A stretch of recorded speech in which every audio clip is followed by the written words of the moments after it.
After the Spanish-American War of 1898, the Philippines found itself in a precarious position.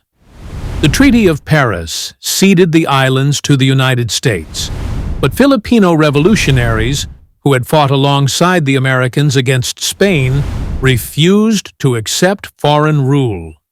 By early 1899, tensions were high. Filipino forces, numbering around 15,000 militiamen, surrounded Manila, while 19,000 American troops under Major General Elwell Otis fortified the city. Filipino forces were organized into 4 zones.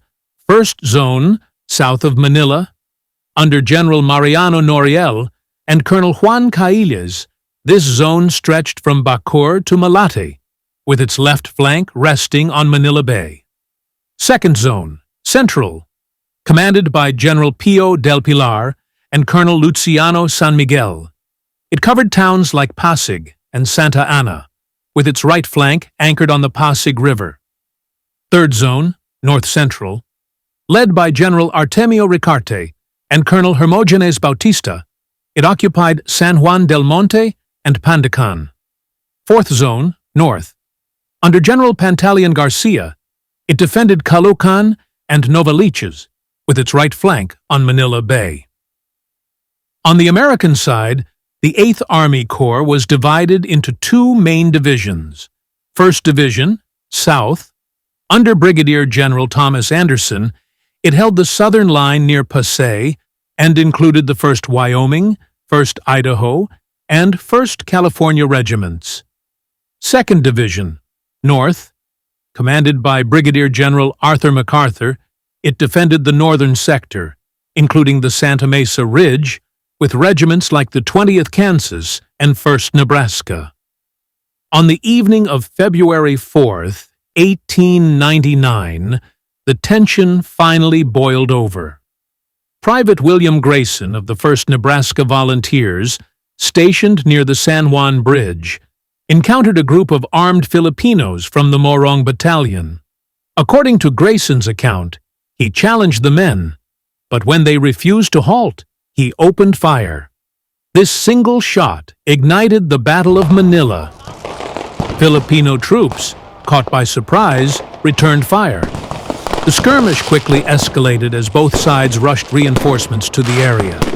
By morning, the entire front was ablaze with gunfire. At dawn on February 5th, the Americans launched a coordinated offensive.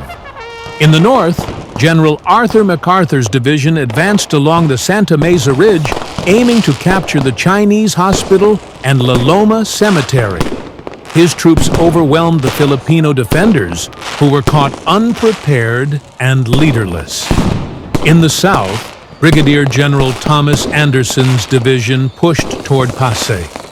The 1st California and 1st Idaho regiments spearheaded the assault, supported by artillery batteries. Filipino forces under General Pio del Pilar attempted to hold their ground, but were forced to retreat toward the Pasig River, where many drowned under heavy fire. The Filipinos, though outgunned, fought fiercely. A battalion under General Pio del Pilar launched a daring charge against the 3rd U.S. Artillery, temporarily capturing 2 cannons. But the Americans, with superior firepower and discipline, quickly regained the initiative. By midday, MacArthur's forces had secured the Santa Mesa Ridge, while Anderson's troops overran Filipino positions in the south.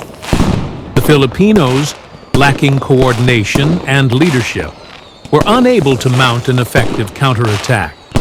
Many units retreated in disarray, leaving behind supplies and equipment. By February 5th, the battle was over. The Americans had secured a decisive victory, but the cost was high. U.S. casualties totaled 238, with 44 killed. Filipino losses were far greater, with estimates ranging from 700 to 4,000 dead. The battle marked the beginning of a brutal war that would last for years.